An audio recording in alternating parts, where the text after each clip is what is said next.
habang inaaresto ito pong si Jinggoy Estrada, ano po, sabi ni Patricio Dumo, nakadalawa ka na, tumatlo ka pa. Ipapakita ko itong video na ito mga kababayan habang si Alan Peter Cayetano ay pinipigilan na arestuhin si Jinggoy Estrada sa loob po ng Senado.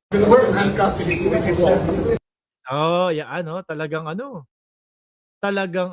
humaharang siya. Oh. Sir, we're in custody. Sir, Sir.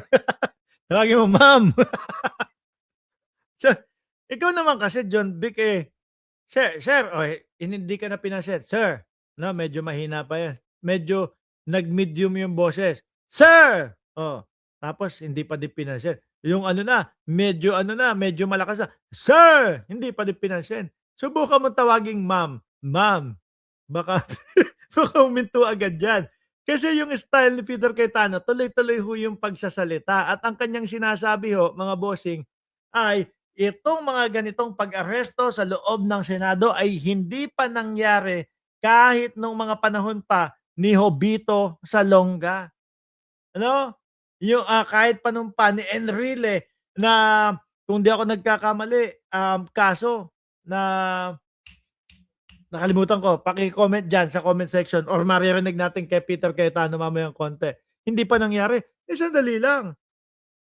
Para namang makakalimutin ang mamamayang Pilipino, napanood nga natin yung kay Senator Antonio Trillanes at kay Leila de Lima diyan sa loob ng loob ng Senado. Binabasahan sila ng Miranda rights at humaharap sila. 'Di ba?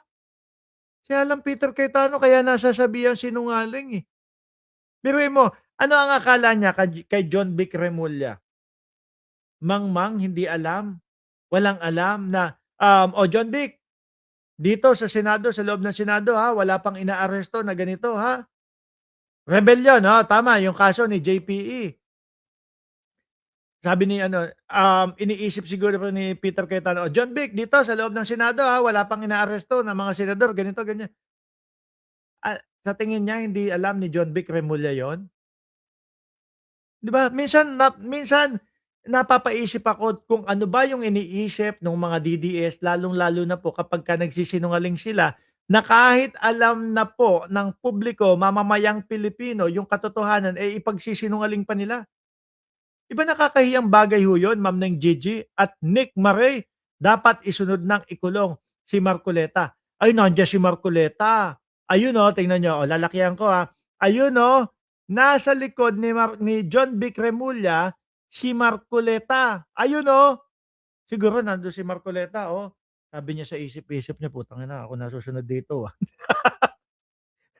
Naku, sa mga susunod baka 2 buwan ang hihintayin ko tapos ako na ang nasa sitwasyon ni John Vic ni nitong si Jinggoy Estrada na binabasahan din, Akala niya safe siya." Sabi ni Jinggoy, "Nasabi po ni Senador Rodante Marcoleta na ako daw po ay safe na." Biglang siguro sabi ni Marcoleta, "Pare, ako din hindi na din safe." 'No?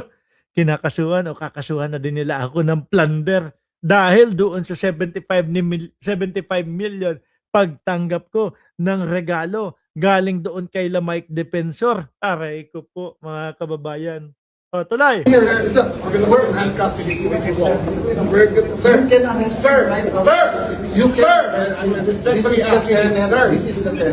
Tuloy pa din si Sir. Ayaw talaga. Kaapat na Sir. Hindi pa din humihinto. Sir. Tawagin mo isang bagsak. Ma'am, Madam. Baka huminto yan. I'm respectfully asking you, sir, this is the last person Tuloy-tuloy pa din, ayaw magpatalo. not in custody escape. No, you cannot do that. That's not for me. That's for Kasi mga kababayan, ang hirap na din hong pagtiwalaan ng Senado eh. Kagaya na lang po nung ginawa kay Bato de la Rosa. Ano po, may usa ka pang lalaki. Napagtanto ko. Sabi kasi ni Melvin Matibag, kaya napahinto ho ako. No? Sabi kasi ni Melvin Matibag na NBI director, nakipag-usap kami ng lalaki-lalaki sa kanila. na kumbaga, nasa custody nila si Bato de la Rosa. Tapos bigla nilang pinatakas. Bigla akong naisip, sandali, lalaki sa lalaki tapos Peter Cayetano ang kausap. Eh, baka kaya siguro sumaway. Ano ho? The Senate, Sir, sir. just, For the Senate. in all, sir, in all respect, For the sir, don't country. allow us to read it. Sir, pumayag ka na. Allow me. Yes, sir. Pumayag ka na. Right outside the room. Pumayag ka na. No, kahit na ano, doon lang, lalabas lang. Baka biglang tumakbo si Jinggoy Estrada. Hindi, dyan na. Alam nyo bakit iginigiit at pinipilit ho ni ni Peter Cayetano, mga bossing, na sa labas na lang. No? Para sa mga susunod na mga senador, ganun din ang mangyayari. O wag na, sa labas na lang.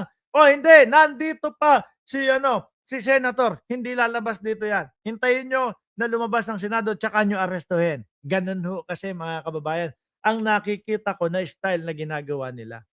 No? Yung tipo bang Bato de la Rosa, o nasa loob ng Senado, nasa loob ng premises ng Senado, hindi nyo pwedeng arestuhin. Hintayin nyo na lumabas, saka nyo arestuhin. Eh kaso ho, yung gano'n, wala na eh. Hindi na ho pinalampas, mga bossing eh. Right outside the door. Allow me. Just read the slides, sir. Read the slides, sir. Read the slides. Just read the slides. No handcuffs. Just read the slides. Op, nakayuko na si Jinggoy. Tapos nandun na si Marcoleta, nandun si Robin Padilla. Ay, hindi na nagsasalita si Robin Padilla. Yung dalawa na mga matatapang na mga senador, yung isa si Robin Padilla na nagtakas nga kay Bato de la Rosa, hindi na nagsasalita ho. Ano? Oh, Ganger, Henyosa, nabawasan ang federasyon. Hindi siguro natatakot din yung Robin Padilla, mga kababayan, na madagdagan pa yung kaso niya ng obstruction of justice. Di po ba? Oh, natatakot na. Kaya sa Gedli na lang po. Tamang meron na lang. Tamang tagatingin na lang ho. Oh.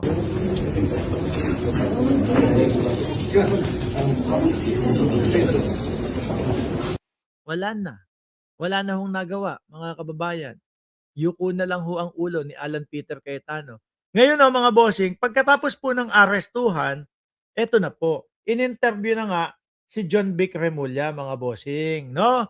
In-interview at sinabi nga nito na nag-dirty finger pala yung anak